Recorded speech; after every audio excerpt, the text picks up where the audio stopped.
Samalkot community health centre superintendent doctor Amala ఆధ్వర్యంలో దంత వైద్య నిపుణులు డాక్టర్ ప్రవీణ్ అధ్యక్షతన ప్రపంచ నోటి ఆరోగ్య దినోత్సవాన్ని శుక్రవారం నిర్వహించారు.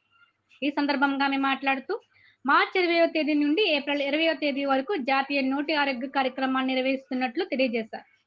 దీనిలో భాగంగా శుక్రవారం ఉదయం సామలకోట కమ్యూనిటీ హెల్త్ సెంటర్లో ఈ కార్యక్రమాన్ని నిర్వహించి దంత సమస్యతో బాధపడుతున్న రోగులకు అవగాహన కార్యక్రమాన్ని నిర్వహించినట్లు ఆమె తెలియజేశారు. అనంతరం రోగులకు పేస్టులు, బ్రష్లను ఉచితంగా పంపిణీ చేశారు. ఈ కార్యక్రమంలో సూపరింటెండెంట్ అమలాతో పాటు ఇతర వైద్య సిబ్బంది, సీనియర్ నర్సులు మరియు ఇతర సిబ్బంది పాల్గొన్నారు. నమస్కారం అండి. నేను డాక్టర్ ప్రవీణ, కమ్యూనిటీ హెల్త్ సెంటర్ సామర్లకోటలో డెంటల్ సర్జన్గా చేస్తున్నాను. ప్రతి year world oral health day అంటే ప్రపంచ నోటి ఆరోగ్య దినోత్సవం మార్చి 20న దంత సమస్యలపై అవగాహన కార్యక్రమంగా ప్రతి ఇయర్ నిర్వహించడం జరుగుతుంది. అలాగే ఈ సంవత్సరం కూడా ఇక్కడ దంత వ్యాధులపై అవగాహన, దంత వ్యాధుల గురించి, పంటి సమస్యల గురించి, వాటి చికిత్సా విధానం గురించి పేషెంట్లకి అవగాహన కార్యక్రమం చేయడం జరిగింది. అలాగే టూత్ పేస్ట్లు, బ్రష్లు కూడా ఈ కార్యక్రమంలో పంచిపెట్టడం జరిగింది.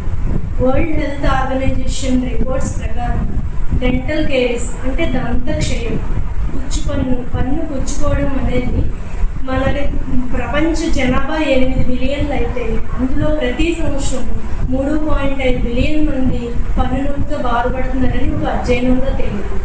అలాగే మనం తినే జంక్ ఫుడ్ కారణంగా చిన్నపిల్లలు ఎక్కువగా పళ్ళ సమస్యలతో బాధపడుతున్నారు.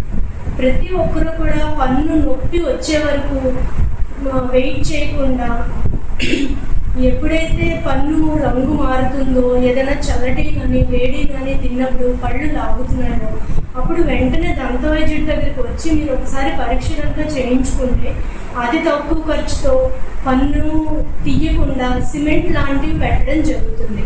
కానీ ప్రజలు ఎవరు కూడా ఎన్ని కార్యక్రమాలు చేసినా కూడా పళ్ళు బాగా పాడైపోయి నొప్పి లేదు కదా అని వదిలేసి దానిని అలా ఉంచడం వల్ల మా దగ్గరికి వచ్చే స్టేజ్లో మేము పన్ను తీయడం తప్ప వేరే ట్రీట్మెంట్లు ఏమీ చేయలేకపోతున్నాం. కాబట్టి ప్రతి ఒక్కరూ ఈ మార్చి 20 నుంచి ఏప్రిల్ 20 వరకు కమ్యూనిటీ హెల్త్ సెంటర్ సామర్లకోటలో ఈ దంత వైద్య అవగాహన శిబిరాలు అనేవి జరుగుతాయి. కాబట్టి ప్రతి ఒక్కరూ ఈ అవకాశాన్ని వినియోగించుకొని ఎవరికి పళ్ళకి ఏ సమస్యలు ఉన్నా వచ్చి చూపించుకొని వాటి మీద అవగాహన పెంచుకోవాల్సిందిగా కోరుకుంటున్నాను.